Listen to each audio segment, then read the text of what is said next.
parents are facing a lot of stressors right now, and stressors that they have not faced previously.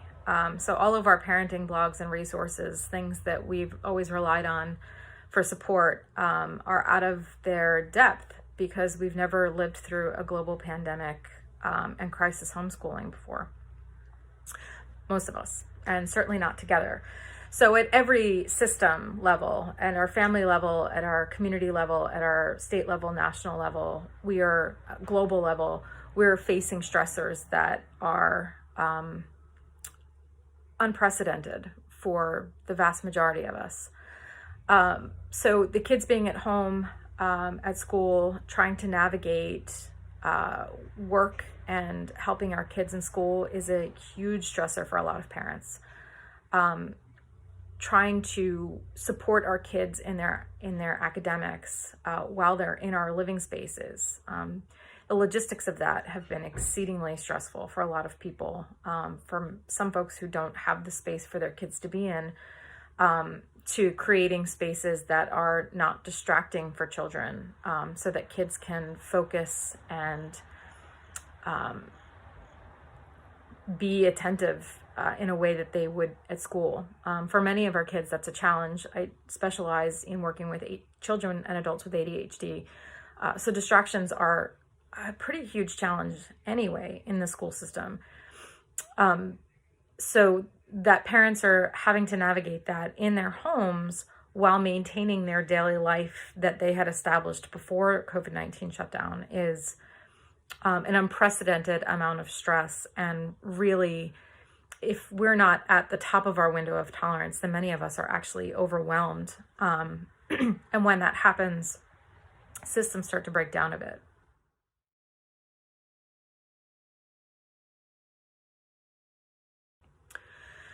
So in order for parents to maintain their sanity and maintain their functionality as best we can, it is exceptionally important for us to acknowledge that we really are at the top or outside of our window of tolerance for what is reasonably handled for us.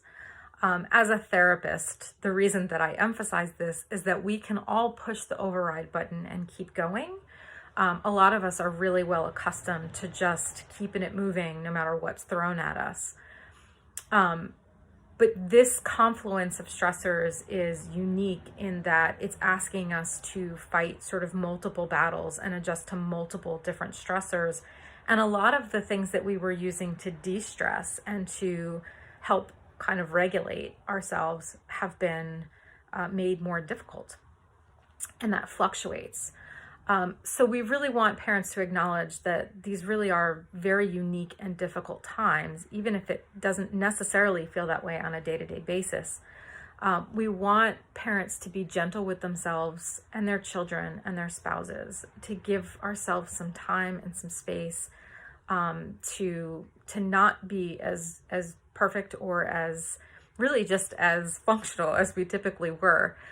In preparation for this, I was helping my child get online and lost my patience. And I was like, I'm about to go do, a talk on how to be, how to deal with the stress. And we're not always going to be good at it. And we just need to give ourselves some grace and some time and some space to be imperfect. We also want to prioritize things that function well and feel good.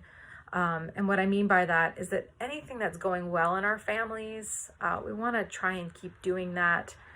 Things that feel good. If we just, if we want to relax on certain expectations or emphasize some things that, we maybe wouldn't have prior to the pandemic, we need to prioritize the things that are really, really valuable in our families and be really, really mindful about the battles that we're choosing, whether that's making demands or setting limits. We're always, choosing battles as parents. And so we just want to be really, really mindful about that. What's going to matter really in 5 years. Our sanity really does matter, and we only have, we have limited resources. And so choosing what we spend our energy on really does matter, and giving ourselves, some gentle comfort when we don't do the job that we set out to do. Other couple of small things, or things that seem very simple but are actually rather challenging, are making sure that we get 8 hours of sleep, drinking our water, trying to eat nutritious foods, and trying to move our bodies at our comfort level, whether that's playing in the yard with the kids, or vacuuming, or mowing the lawn, or doing yard work, or hiking, or walking with a friend. Movement really does help keep things functioning well and keep our sharpness and our ability to sort of deal with multiple variables. And we really are working in a dynamic situation right now.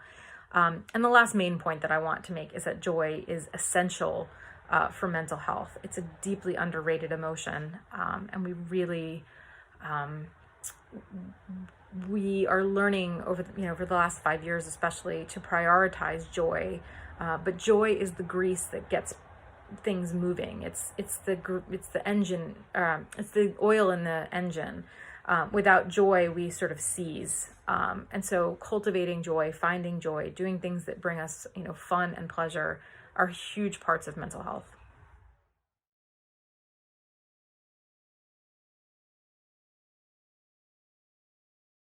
Parents should seek professional help, probably prior to overwhelming feelings of anger and rage. When the feelings just get too big, it's a good idea to seek mental help when we are feeling overwhelmed, and we're holding too much. Because a therapist can help prioritize, or help us sort of put things into perspective and help us prioritize what our values are. And so it's a lovely sort of support, somebody to nurture and comfort and really be the person who is the cheerleader for each person. And we all really do benefit and need that. If we don't, have that organically, then a therapist can be a really great person to help with that. But also, when feelings get so big, when anger gets overwhelming, when we're making more mistakes as parents, and we all define that sort of individually. If I prioritize, speaking kindly and peacefully, and I am not able to do that consistently, I'm going to want to think about maybe the anger or the sadness or the depression getting too big.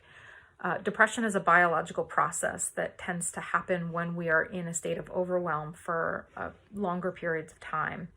And so it is a natural progression of overwhelm that eventually our systems are going to shut down, and we're going to feel less motivation.